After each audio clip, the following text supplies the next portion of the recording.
Okay, welcome to our classes. Today we are going to start a new topic that is called buyback of shares. ये जो topic है ये financial accounting का एक part है और इसे हम पूरी तरह से अच्छी तरह से कंप्लीट करेंगे with general entries, with provisions, with meaning and everything. Okay, so let's start. First year is what is the meaning of buyback of shares, right? Meaning यहाँ पे क्या लिखा हुआ है? The purchase of its own share, the purchase of its own share by a company. जब कोई company अपने ही shares market से या शेयर होल्डर्स से, अपने शेयर होल्डर्स से रिटर्न परचेज कर लेती है. आप सबको पता होगा जब हम कंपनी स्टार्ट करते हैं, जॉइंट स्टॉक कंपनी स्टार्ट करते हैं, स्टॉक कंपनी, तो हम शेयर इशू करते हैं as a promoter, as a management, और बाहर मार्केट में लोग उस शेयर्स को परचेज करते हैं और शेयर कैपिटल बिजनेस के अंदर बनता है, राइट? इस प्रोसेस में कंपनी वही शेयर्स वापस से परचेज कर लेती है, यानी शेयर होल्डर्स को उनका पैसा रिटर्न करती है और अपने शेयर्स को रिटर्न ले लेती है, राइट? तो अपने ही शेयर्स को दोबारा परचेज कर लेना यानी रिटर्न ले लेना, it is called as buyback of shares. आगे है, when shares are to be bought back they have to be cancelled by the company. Assume करो कि मार्केट में 10,000 शेयर्स कंपनी ने इशू किए हैं और इसमें से 2,000 शेयर्स कंपनी क्या कर रही है? बायबैक कर रही है, यानी दोबारा से मार्केट से रीपरचेस कर रही है. 10,000 में से 2,000 जब रीपरचेस हो जाएगी तो बुक में जो लायबिलिटी साइड हम मेंशन करते, बुक में जो मेंशन किया जाता है वहाँ पर ये 10,000 से कम होकर कितना हो जाएगा? 8,000. यानी हमें 2,000 शेयर्स क्या करने पड़ेंगे? कैंसिल करने पड़ेंगे. वही बात यहाँ पे लिखी है, when shares are to be bought back. जब हम दोबारा शेयर्स यानी शेयर्स को बायबैक करते हैं, दोबारा से परचेज कर लेते हैं, buyback, they have to be cancelled by the company. Company को वो बायबैक किया हुआ शेयर क्या करना होता है? कैंसिल करना होता है, यानी बुक वैल्यू में उसको कम करना होगा, कम करके दिखाना होगा, right? Okay, next question is why buyback. हमें बायबैक क्यों करना चाहिए? कंपनी को बायबैक क्यों करना है? क्या ज़रूरत है? तो सबसे पहला जो मेन रीज़न बनता है वो है सरप्लस कैश. सरप्लस कैश यानी कंपनी के पास बहुत पैसा है या कंपनी के पास ज़्यादा पैसा है, प्रॉफिट से भी ज़्यादा, एक्सपेंसेस से भी बहुत ज़्यादा, कई सालों से काम कर रहे हैं, बहुत साल से प्रॉफिट हो रहा है कंटिन्यूसली, तो उनके पास बहुत पैसा हो चुका है. अलग अलग फॉर्म्स में भी हो सकता है, लिक्विड में भी हो सकता है, राइट? तो सरप्लस कैश का वो 4 तरीके से यूज़ कर सकते हैं. यहाँ पे अलग अलग एक्टिविटी दी गई है जो वो सरप्लस कैश के साथ कर सकते हैं. पहली एक्टिविटी है pay high dividend to their share holders, to its share holder. जो शेयर होल्डर है इस जो सरप्लस कैश है उसका यूज़ करके अपने शेयर होल्डर्स को हाई डिविडेंड दे सकते हैं. आप सबको पता होना चाहिए कि इक्विटी शेयर कैपिटल, जो इक्विटी शेयर होल्डर्स होते हैं उनको उनका जो डिविडेंड होता है वो फिक्स नहीं होता है, उनके परसेंटेज फिक्स नहीं होते हैं. अगर कंपनी को किसी साल बहुत ज़्यादा प्रॉफिट हुआ तो उन्हें हाई डिविडेंड मिलता है, यानी बहुत ज़्यादा डिविडेंड मिलता है. किसी साल बिल्कुल प्रॉफिट नहीं हुआ तो ज़ीरो डिविडेंड भी मिलता है और लॉस में गया तो भी नहीं मिलता, राइट? तो पहला पॉइंट ये बनता है कि पे हाई डिविडेंड. अगर आपके पास ज़्यादा कैश पड़ा हुआ है तो अपने शेयर होल्डर्स को अच्छा डिविडेंड आप दे सकते हो. इससे फ़ायदा क्या होगा कि जो शेयर होल्डर्स हैं वो कंपनी को लेके पॉजिटिव होंगे, उनको लगेगा कि कंपनी बहुत अच्छी है. सीधी सी बात है, पॉजिटिव माइंड होगा. हर कोई पैसे के लिए बिजनेस में जाता है, पैसे मिलेंगे तो वो खुश हो जाएंगे. सेकेंड जो है सरप्लस कैश का हम कर सकते हैं वो है इन्वेस्टमेंट इन सिक्योरिटीज़. हम मीन्स एज अ कंपनी, मैं किसी और कंपनी के शेयर्स, गवर्नमेंट सिक्योरिटीज़ में इन्वेस्ट कर सकता हूँ. मेरे पास काफ़ी ज़्यादा पैसे पड़े हैं तो मैं एज अ कंपनी दूसरी कंपनी के भी शेयर्स खरीद सकता हूँ. ऐसा मार्केट में होता है. बड़ी बड़ी कंपनियाँ दूसरे कंपनियों में इन्वेस्ट करती हैं. सिर्फ लोग ही कंपनियों में इन्वेस्ट नहीं करते, कंपनियाँ भी एक दूसरे के फॉर्म्स में क्या करती हैं? इन्वेस्ट करती हैं. तो दूसरा हम ये कर सकते हैं कि हम मार्केट में इन्वेस्ट कर सकते हैं सिक्योरिटीज़ में. थर्ड है एक्वायर अदर कंपनीज. तीसरा जो सबसे बड़ा काम होता है वो होता है अगर किसी कंपनी के पास ज़्यादा पैसा आ जाता है तो वो दूसरी कंपनी को परचेज कर लेती हैं या हम अपनी कंपनी में मर्ज कर लेती हैं, मिला लेती हैं. जैसे जैसे व्हाट्सअप और इंस्टाग्राम है, आई थिंक फेसबुक ने खरीदा है उसे। अब कभी भी ऑन करोगे तो वहाँ पे देखो नीचे लिख के आ रहा था फेसबुक, हालांकि अभी नाम तो कुछ चेंज हो गया उनका, अलग मेटा आई थिंक नाम हो चुका है। तो ये 3 काम हो गए। पहला हमारा काम, हम जो सरप्लस कैश है उसके साथ क्या कर सकते हैं, हाई डिविडेंड पे कर सकते हैं अपने शेयर होल्डर्स को। दूसरा, हम दूसरे कंपनियों में इन्वेस्ट कर सकते हैं, उनकी सिक्योरिटीज़ परचेज कर सकते हैं। तीसरा, हम कंपनियां ही परचेज कर सकते हैं, कंपनियां हम अदर कंपनीज अपनी कंपनी के साथ मर्ज कर सकते हैं, मिला सकते हैं, या उनको एक्वायर कर सकते हैं। एक्वायर मतलब कि कब्जा हो गया या खरीदना हो गया एक तरह से, राइट। लास्ट जो है वो है use the cash for buyback, जो हमारा ये टॉपिक है। और लास्ट जो इस सरप्लस कैश का हम यूज़ कर सकते हैं वो क्या है, वो है बायबैक, कि हम अपने ही शेयर्स मार्केट में जो शेयर होल्डर्स हैं उनसे दोबारा परचेस कर लें। ठीक है, तो ये 4 काम इस सरप्लस कैश से हो सकता है। और क्योंकि हम बायबैक ऑफ शेयर्स पढ़ रहे हैं इसलिए हम चौथे पॉइंट पे फोकस करेंगे और आगे बढ़ेंगे, राइट। नेक्स्ट है एडवांटेजेस ऑफ बायबैक। क्या फ़ायदा है बायबैक करके, मैं बाकी 3 क्यों नहीं करूं, मैं बायबैक में पैसा क्यों लगाऊं, अगर मेरे पास ज़्यादा पैसा है तो मैं डिविडेंड क्यों ना दे दूं ज़्यादा, या फिर मैं किसी और कंपनी में क्यों ना इन्वेस्ट करूं, या फिर और कंपनीज़ को ही क्यों ना परचेस कर लूं या फिर एक्वायर कर लूं, मैं क्यों बायबैक ही करूं। तो उससे कुछ फ़ायदे हैं, इसलिए हमें बायबैक करना चाहिए। क्या फ़ायदे हैं, पहला है to increase EPS। I hope सबको पता होना चाहिए EPS यानी अर्निंग पर शेयर। ये एक फॉर्मूला है, या एक तरह का फॉर्मेट है जिससे हम ये पता करते हैं, या शेयर होल्डर्स ये पता करते हैं कि उनके एक शेयर पे उनको कितनी अर्निंग हुई है। अर्निंग पर शेयर यानी एक शेयर पे कितनी अर्निंग हुई है। तो लिखा गया है टू इंक्रीज EPS। अगर हम बायबैक करते हैं तो हमारा जो EPS है वो बढ़ जाएगा। एग्जाम्पल देखते हैं, मान लेते हैं 10 लाख 10 लाख है, ये हमारा अर्निंग है, और बिना बायबैक यानी अभी बायबैक नहीं हुआ है तो हमारा शेयर कितना है, टोटल 11 लाख है। ये है नंबर ऑफ शेयर्स, ये है अर्निंग और ये है नंबर ऑफ शेयर्स। हमारा अर्निंग जो है, हमारी जो इनकम है वो 10 लाख है एज ए कंपनी, और कंपनी में शेयर्स कितने हैं, 11 लाख। तो जब हम पर शेयर अर्निंग निकालेंगे तो हमारा यहाँ पे आप कैलकुलेट करोगे तो 0.9 रुपीज़ यानी 90 पैसा हिंदी में हम कह सकते हैं पर शेयर बन रहा है। क्या हो रहा है, पर शेयर अर्निंग कितनी आ रही है, 0.9। अब हम क्या करेंगे कि इस 11 लाख में से कुछ शेयर्स को बायबैक करते हैं। 11 लाख में से कुछ शेयर्स को क्या करेंगे, बायबैक करेंगे। बायबैक करेंगे तो क्या होगा, यहाँ से उतने शेयर्स कैंसिल हो जाएंगे, यानी बुक में जो नंबर्स दिख रहे हैं वो कम हो जाएंगे। मैं एग्जांपल में लेके चलता हूँ कि 11 लाख में से 3 लाख शेयर्स क्या कर दिए हमने, बायबैक कर दिए। तो अब कितने शेयर्स बचे, 8 लाख शेयर्स। और हम एज्यूम कर रहे हैं कि हमारा इनकम उतना ही है, क्योंकि इनकम पे इफेक्ट जनरली नहीं पड़ता शेयर्स के बायबैक करने का। तो हम मान के चलते कि हमारा इनकम उतना ही है, यानी कि 10 लाख इनकम पे ही हम इसे कैलकुलेट करेंगे।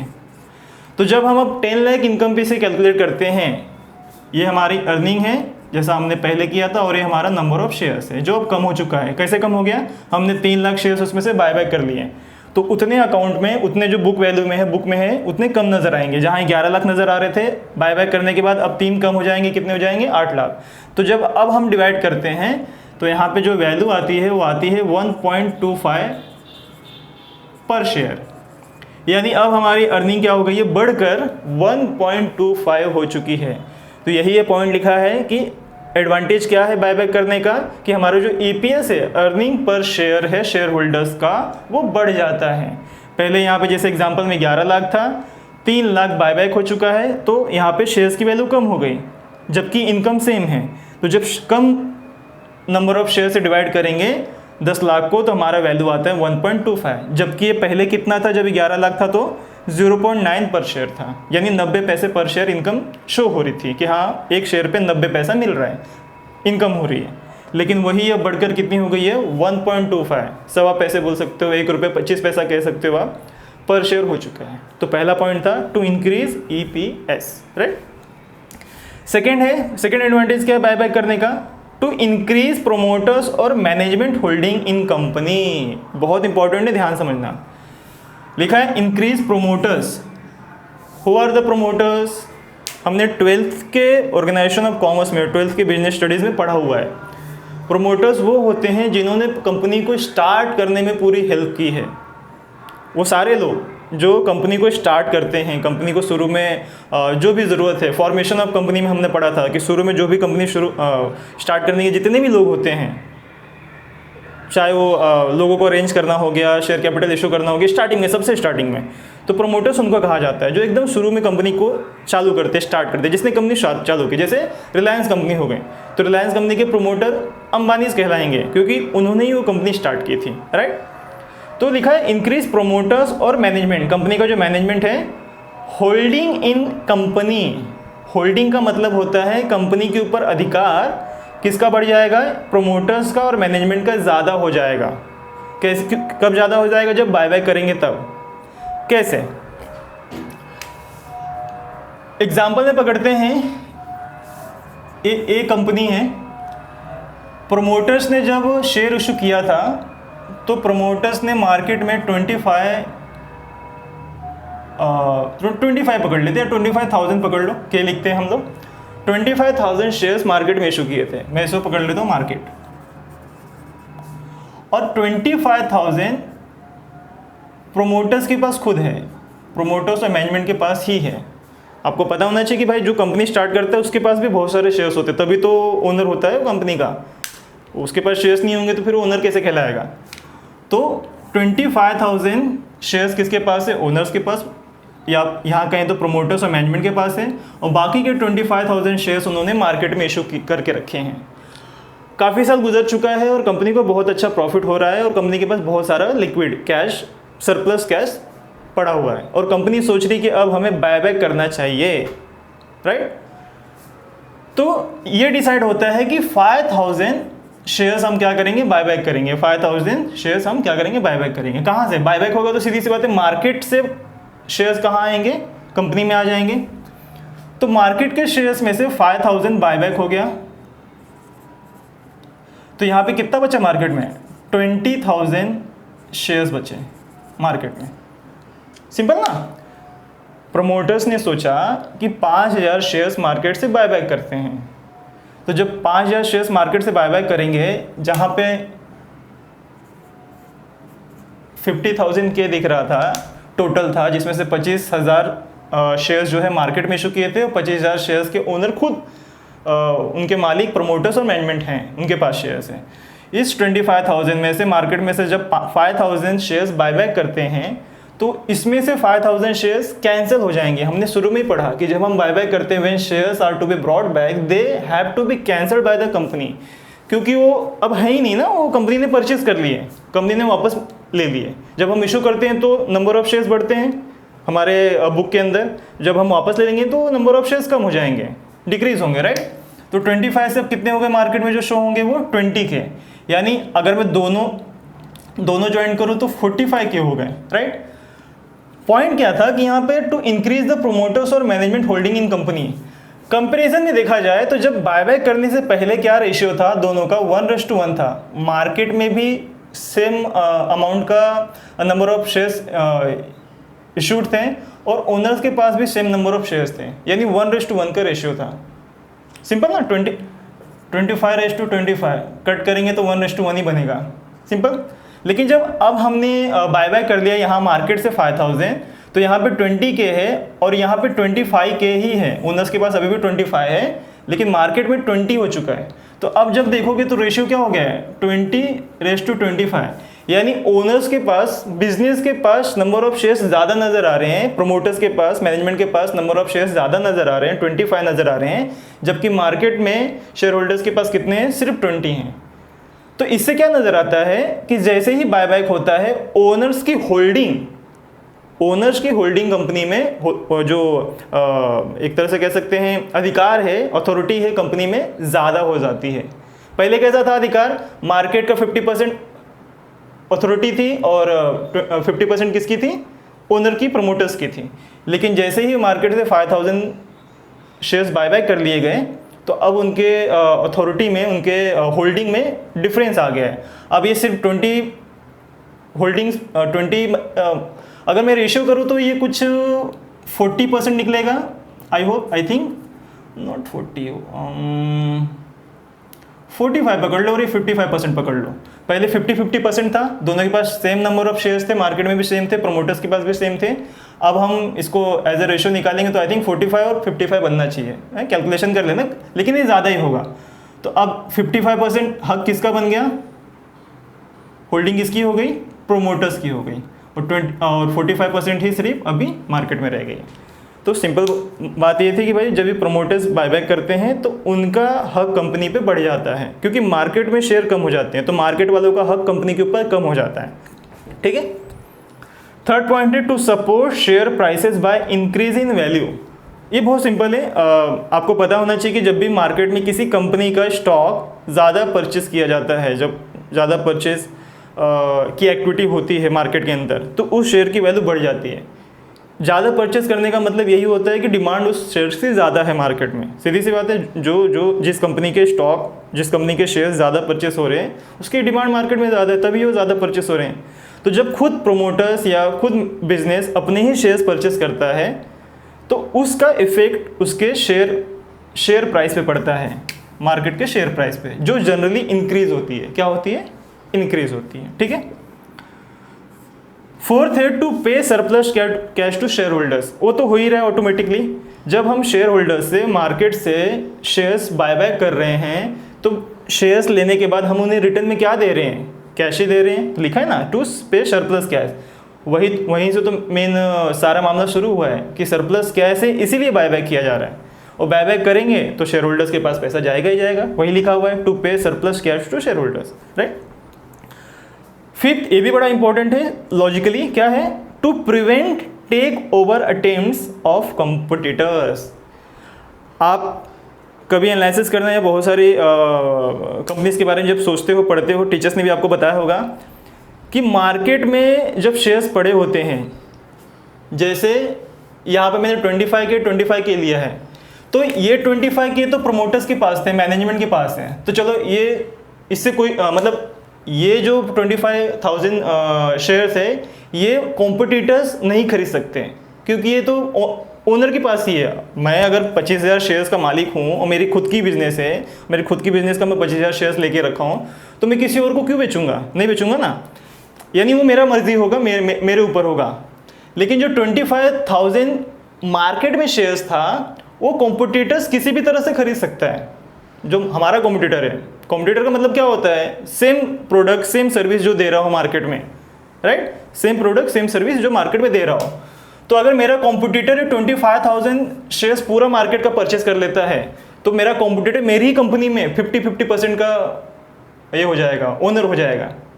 तो अब वो 50% का ओनर हो जाएगा, तो उसकी भी थोड़ा मतलब कॉम्पिटिटर का भी क्या कह सकते हैं, ऑर्डर हमारे कंपनी में चलेगा, उसका भी हक हमारे कंपनी में बढ़ जाएगा, फिर हमारे मैनेजमेंट में घुसने की कोशिश करेगा और हमारे कंपनी को नीचे लाने की कोशिश, मतलब बहुत सारे इश्यूज हो सकते हैं।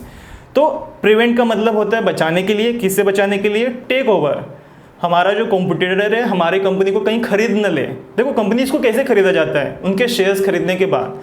अगर फेसबुक ने व्हाट्सएप और इंस्टाग्राम खरीदा है, या एलन मस्क ने ट्विटर खरीद लिया, एलन मस्क आई थिंक सबको पता है, तो उन्होंने कंपनी खरीदने का मतलब यही होता है कि शेयर्स खरीद लिए उस कंपनी का, ज़्यादा शेयर्स खरीद लिए। अगर किसी कंपनी के 51% शेयर्स जिसके पास होते हैं वो उस कंपनी का ओनर या मैनेजिंग डायरेक्टर या डिसीजन मेकर कहलाता है, वो उस कंपनी का ओनर बन जाएगा। अगर 51%, मैं प्राइवेट कंपनी हूँ लेकिन मेरी 51% शेयर्स अगर गवर्नमेंट ने खरीद ली तो मेरी कंपनी प्राइवेट से गवर्नमेंट हो जाएगी, राइट। अगर एग्जांपल में पकड़ते हैं कि मैंने 100 शेयर्स इशू किए, 100 शेयर्स मैंने ऑथोराइज किए थे, जिसमें से 75 शेयर्स जो है मार्केट में हैं और 25 ही शेयर्स मेरे पास है, मैंने अपने पास रखे मेरे नाम पे, बाकी 75 शेयर मार्केट में मैंने बेच दिए हैं। तो अगर ये 75 शेयर मार्केट वाला कोई कॉम्पिटिटर खरीद लेता है तो वो इस कंपनी का ओनर बन जाएगा, और फिर मुझे निकाल भी सकता है या फिर मुझे हटा भी सकता है, और कंपनी अपने हिसाब से चलाएगा, राइट। तो ये खतरा रहता है। तो इस खतरे से बचने के लिए जो कंपनीज है क्या करती हैं, मार्केट में जितना कम शेयर रहे उतना कोशिश करती हैं, तो जो शेयर इशू किए हैं उसको बायबैक कर लेती हैं ताकि कोई कॉम्पिटिटर उस शेयर को ना खरीद ले, क्योंकि अगर वो खरीद लेगा तो वो कंपनी का ओनर बन सकता है, राइट। तो आई होप कि मीनिंग और क्यों बायबैक करना चाहिए और उसके एडवांटेज क्या हैं ये आपको समझ गए। अब जो हम अगला टॉपिक पढ़ने जा रहे हैं वो है प्रोविजंस, या हम कहें कि सेबी ने कुछ गाइडलाइन, सेबी यानी security exchange board of India, stock exchange board of India, जो भी कह लो, तो उन्होंने, सेबी ने गाइडलाइंस इशू किए हैं और उस गाइडलाइंस के ही हिसाब से हम बायबैक कर सकते हैं। बायबैक करने के कुछ रूल्स हैं, तो हम वो रूल्स आगे पढ़ेंगे, ठीक है।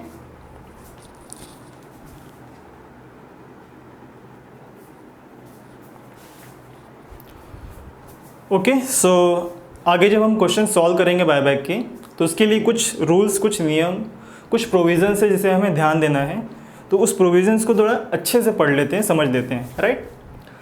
जो प्रोविज़न है वो है इंडियन कंपनीज एक्ट 2013 की। आई होप सबको पता है, हमारे अकाउंटिंग सेक्शन इसी से चलती है, कंपनीज इसी से चलती हैं। इस एक्ट में, इंडियन कंपनीज एक्ट 2013 में सेक्शन 68 है जो बायबैक के बारे में कुछ कहता है कि बायबैक किस तरह से और कैसे किया जा सकता है, राइट। पहला जो रूल है वो क्या लिखा है, the buyback is authorised by its article.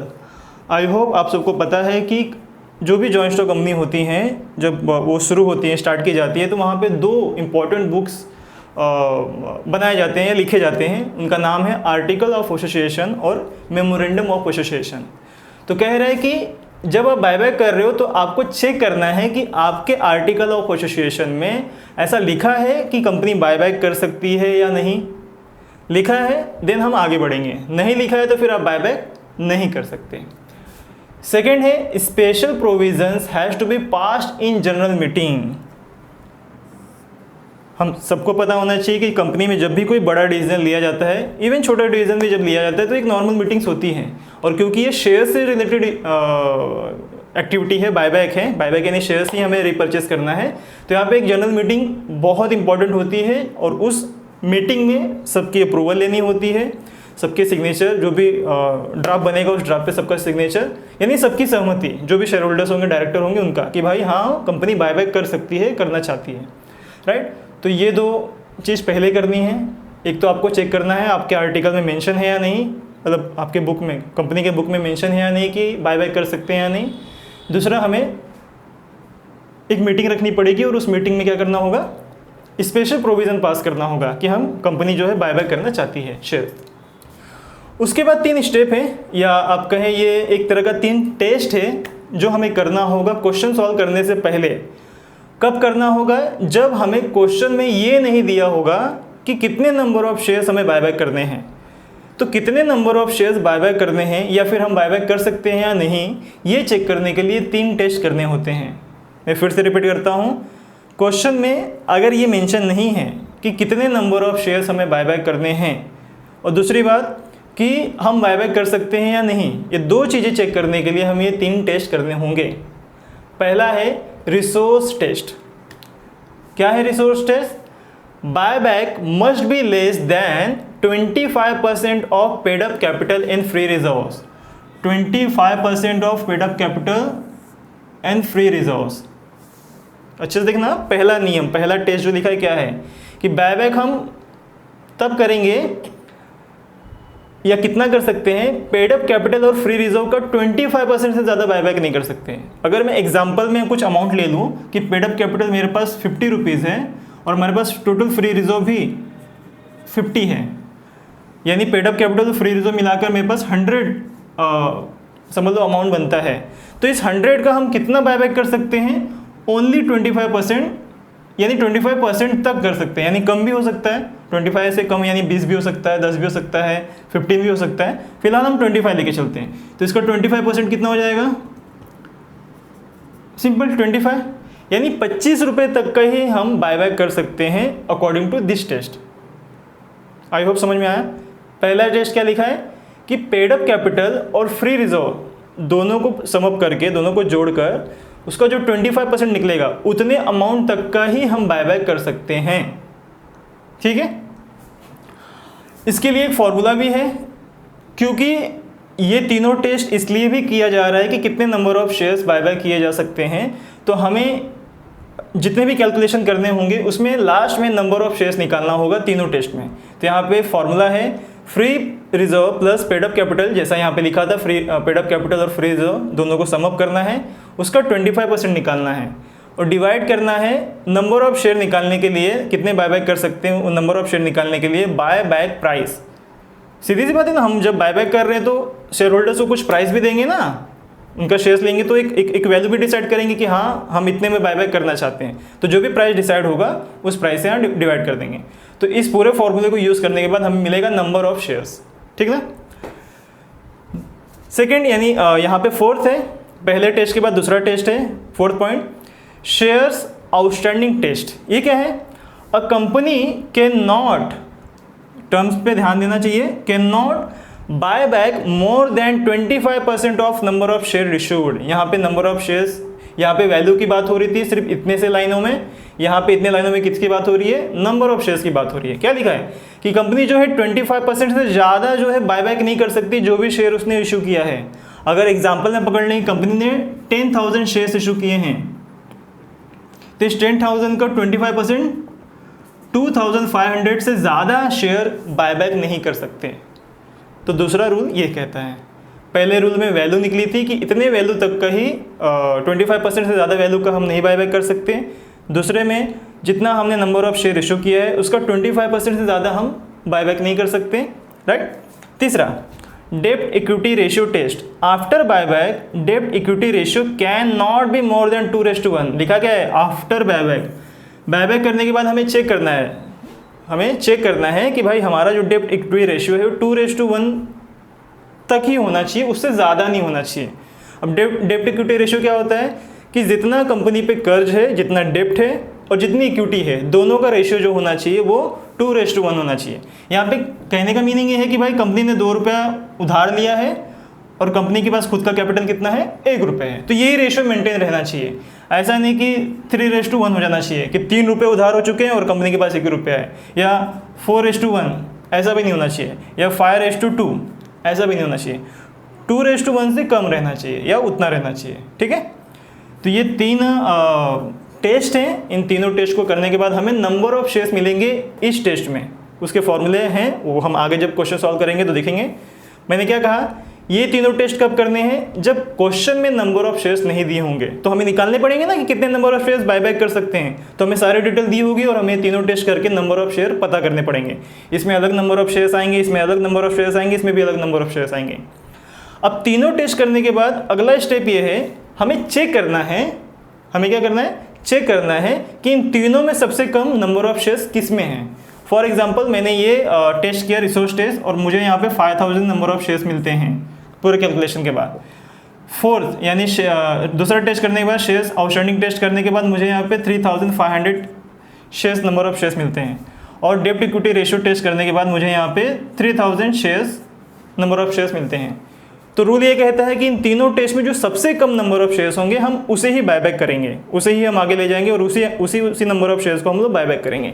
तो इधर 5,000 है, यहाँ पे 3,500 है और यहाँ पे 3,000 है। तीनों में जो सबसे कम है वो 3,000 है, यानी हमारा जो बायबैक नंबर ऑफ शेयर्स होगा वो कितना होगा? 3,000 होगा। इसी को एक्सचेंज कर लो, यहाँ पे 7 कर लो, यहाँ पे 10,000 कर लो, यहाँ पे 8,000 कर दो। तो अब हम देखेंगे 10,000। तो अब हम देखेंगे कि तीनों में जो सबसे कम नंबर ऑफ शेयर्स है वो रिसोर्स टेस्ट में नज़र आ रहे हैं जो कि 7,000 है, यानी अब हम 7,000 बायबैक करेंगे। तो कहने का मतलब ये है कि सारे टेस्ट करने के बाद, तीनों टेस्ट करने के बाद देखना है हमें किस में नंबर ऑफ शेयर्स कम है, वहाँ से पिक करना है और उसी के बेस पे हमें आगे अपने एंट्रीज करनी है, यानी उतने ही नंबर ऑफ शेयर्स हम लोग बायबैक कर सकते हैं, ठीक है।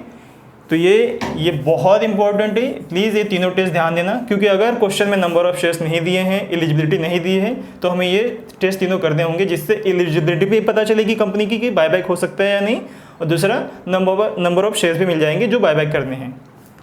आगे कुछ और भी इंफॉर्मेशन हैं, क्या है? All the shares must be fully paid up.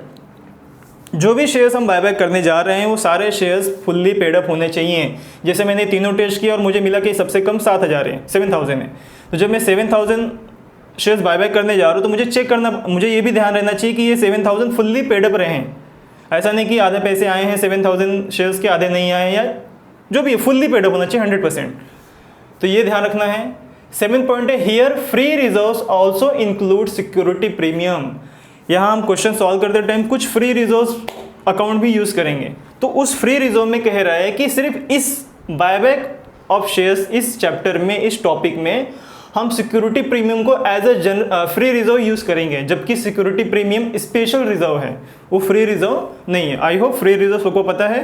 Free reserve यानी डिविजिबल अमाउंट, एक ऐसा रिजर्व, ऐसा पैसा जिसको डिविजिबल यानी कि डिविडेंड दिया जा सकता है, बोनस शेयर्स दिए जा सकते हैं, काफ़ी एक्टिविटी की जा सकती है, फ्री रिजर्व होते हैं, हम उस पैसे को यूज़ काफ़ी जगह कर सकते हैं। जबकि सिक्योरिटी प्रीमियम एक स्पेशल रिजर्व है, लेकिन फिर भी कह रहा है कि सिर्फ इस चैप्टर में, इस एक्ट में, इस सेक्शन में 68 में बायबैक ऑफ शेयर में हम सिक्योरिटी प्रीमियम को भी फ्री रिजर्व जैसा कैलकुलेट करेंगे। जैसे प्रॉफिट लॉस फ्री रिजर्व है, जनरल रिजर्व फ्री रिजर्व है, उसी तरह हम इसे भी फ्री रिजर्व कैलकुलेट करेंगे, मतलब मानेंगे। 8 पॉइंट है, buyback can be out of. अब बायबैक जो है उसके लिए हमें पैसे लगेंगे। बायबैक में हम कर क्या रहे हैं, हम शेयर्स मार्केट से ले रहे हैं, शेयर होल्डर से शेयर्स ले रहे हैं और उनके पैसे देने वाले हैं। तो शेयर्स तो हम ले रहे हैं, पर पैसे देने वाले, तो पैसे आएंगे कहाँ से? तो पैसे आने के, या ये जो बायबैक का प्रोसेस है ये दो ही एंगल से किया जा सकता है।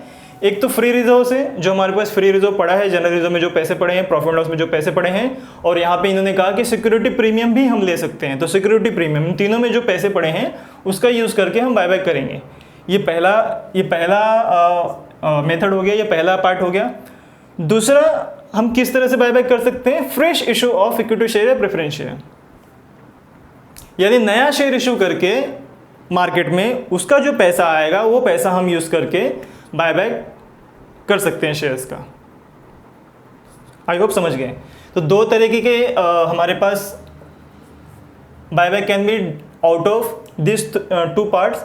एक तो फ्री रिजर्व है, फ्री रिजर्व से हम बायबैक कर सकते हैं, वहाँ का पैसा यूज़ कर सकते हैं, या हम फ्रेश इशू करके जो पैसा आएगा, फ्रेश इशू करेंगे तो पैसे आएंगे, तो उस पैसे का यूज़ करके हम लोग बायबैक कर सकते हैं। ये दो तरीके हम पढ़ेंगे, आगे कैलकुलेशन भी करेंगे। बस आप जान के रखो कि ये पता समझ के रखो कि ये दो तरीके ही हैं बायबैक करने के, या तो हम ऐसे करेंगे फ्री रिजर्व से, या फिर फ्रेश इशू से। नेक्स्ट है पेड अप कैपिटल। ये बहुत इंपॉर्टेंट है, ध्यान देना। Paid up capital can not be decreased. Paid up capital amount जो है वो डिक्रीज नहीं हो सकता even after buyback, it should be intact, यानी कि total amount of paid up capital same ही रहना चाहिए बायबैक करने के बाद भी। जैसे एग्जाम्पल में ले लेते हैं यहाँ पर कि जो इक्विटी शेयर था हमारे पास 100 था, वैल्यू है रुपीज़ में, ठीक है, और यहाँ पे प्रेफरेंस शेयर हमारे पास फॉर एग्जांपल ये भी 100 है, टोटल कितना है 200, राइट। अब इक्विटी शेयर हम लोग 50 रुपये बायबैक कर रहे हैं। मैं पकड़ लेता हूँ कि 10 रुपये के शेयर्स हैं, नंबर ऑफ शेयर्स भी 10 ही हैं, तो इसमें से मैं 5 शेयर जो है बायबैक करता हूँ जिसकी वैल्यू 50 रुपीज़ है। तो जब बायबैक करूँगा तो जो नया बनेगा, नया जो हमारे अकाउंट में एंट्री होगी नए बैलेंस शीट में, उसमें क्या नज़र आएगा कि हमारे पास इक्विटी शेयर कितने का है, बस 50 रुपये का है, और प्रेफरेंस शेयर तो उतना ही है, लेकिन टोटल अमाउंट जो है कम हो गया है। तो ये कह क्या रहा है, जो 9th पॉइंट क्या कह रहा है, paid up capital can not be decrease. तो ये जो पेड अप कैपिटल है ये कम नहीं होना चाहिए, जबकि बायबैक करने के बाद क्या होगा, कम हो जाएगा ना। अगर मैंने इक्विटी शेयर बायबैक किया 50, मैंने बायबैक कर लिया 50 ही बचा, तो ये तो कम हो गया। तो कह रहे हैं ये कम नहीं होना चाहिए। अब कम नहीं होना चाहिए, उसके लिए क्या करेंगे, तो उसके लिए यहाँ पर एक तरीका है, एक मेथड है जिसका नाम है रिप्लेसमेंट ऑफ कैपिटल। क्या नाम है, replacement of capital. Replacement of capital से ये जो गैप है ना 50 रुपये का, इस 50 रुपये के गैप को हम लोग फिल करेंगे। यानी सिंपली कहा जाए तो हम नया इक्विटी शेयर या फिर नया प्रेफरेंस शेयर इशू करेंगे। बिल्कुल ज़रूरी नहीं है कि यहाँ पे इक्विटी शेयर 100 था तो यहाँ पे भी 100 हो। अगर मैंने 50 इक्विटी शेयर्स ये कर दिए, बायबैक कर लिए हैं, यहाँ पे 50 बचे हैं, तो मैं नए प्रेफरेंस शेयर इशू करके इसको 200 कर सकता हूँ। जो मेरा एक प्रेफरेंस शेयर पहले 100 था, अब मैंने 50 नए इशू किए, 150 कर दिए, टोटल मेरा आ गया 200। तो जो टोटल वैल्यू है हमेशा सेम होनी चाहिए इवन आफ्टर बायबैक, क्योंकि लिखा है कि paid up capital can not be decrease, paid up capital कम नहीं हो सकता। ठीक है, आई होप समझ गए। तो रिप्लेसमेंट ऑफ कैपिटल हम दो तरीके से कर सकते हैं, और एक्चुअली ये जो तरीका है ये यही है जो हम लोगों ने 8 पॉइंट में पढ़ा था, बायबैक किस तरह से होगा उसी तरह से सिमिलर है। क्या लिखा है, तो रिप्लेसमेंट ऑफ कैपिटल दो तरीके से हो सकता है, एक तो फ्री रिजर्व से, फ्री रिजर्व में जो भी अमाउंट होगा उसे हम CRR कैपिटल रिडम्पशन रिजर्व में ट्रांसफर करेंगे, और उस कैपिटल रिडम्पशन रिजर्व से हम बोनस शेयर इशू कर सकते हैं। क्या लिखा है, latter will be use to issue only bonus share. हम लोग क्या इशू कर सकते हैं, बोनस शेयर। जैसे यहाँ पे 50 का गैप आ गया था, तो इस 50 के गैप को फुलफिल करने के लिए हम क्या कर सकते हैं, बोनस शेयर इशू कर सकते हैं। और बोनस शेयर इशू करने के लिए क्या करना होगा, CRR क्रिएट करना होगा। CRR कहाँ से बनेगा, हमारे फ्री रिजर्व से, हमारे general reserve, profit and loss और सिक्योरिटी प्रीमियम जो यहाँ पे इंक्लूडेड है, इन तीनों से हमारा CRR बनेगा। उसी CRR से हम नया बोनस शेयर इशू करेंगे और इस गैप को फिल करेंगे। जो 50 है यहाँ पे 150 हो रहा है ना, जबकि कितना होना चाहिए, 200 ही रहना चाहिए, क्योंकि लिखा गया है पेड अप कैपिटल कम नहीं हो सकता, पेड अप कैपिटल उतना ही होना चाहिए आफ्टर बायबैक। तो ये एक तरीका हो गया। दूसरा तरीका है फ्रेश इशू।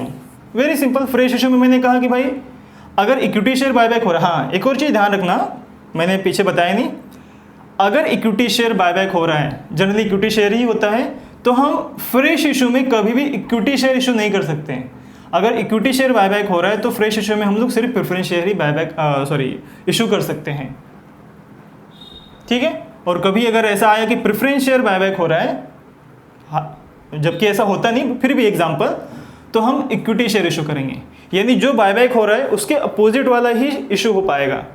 अगर इक्विटी शेयर बायबैक किया जा रहा है तो प्रेफरेंस शेयर इशू होगा, प्रेफरेंस शेयर बायबैक किया जा रहा है तो इक्विटी शेयर इशू होगा, दोनों ही सेम नहीं होंगे, ठीक है। तो अगर हम लोग फ्रेश इशू यूज़ कर रहे हैं और हमारा इक्विटी शेयर, जैसे यहाँ पे मैंने इक्विटी शेयर कम कर दिया है, हमने मान के लिया कि भाई 50 जो है यहाँ पे बायबैक हो गए, तो यहाँ पे इक्विटी शेयर बायबैक हो रहा है, तो मैं क्या बढ़ाऊंगा, मैं प्रेफरेंस शेयर इशू करूंगा।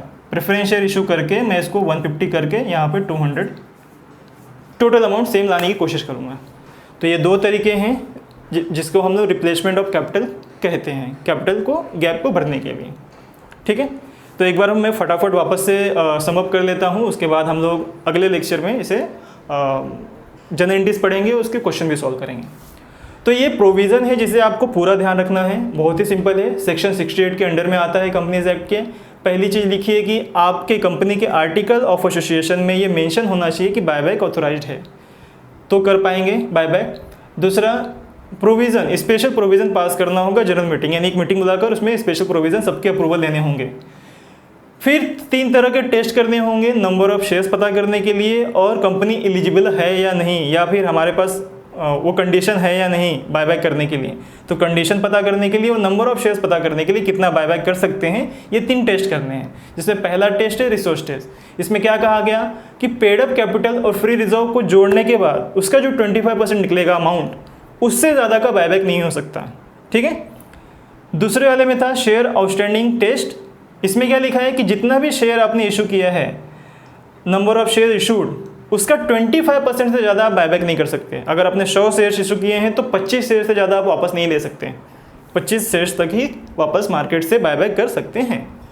और तीसरा है डेब्ट इक्विटी रेशियो, जिसमें ये पता चलता है कि आफ्टर बायबैक करने के बाद डेब्ट रेशियो, इक्विटी रेशियो 2:1 ही रहना चाहिए, उससे ज़्यादा नहीं होना चाहिए। कम है तो ठीक है, ज़्यादा नहीं होना चाहिए। यानी डेब्ट अगर 2 रुपये है, यानी कर्ज अगर 2 रुपये कंपनी पे, तो उसके पास कैपिटल 1 रुपया है, इतना हमें पता मतलब कैलकुलेशन करना है निश्चित करने के लिए, ठीक है।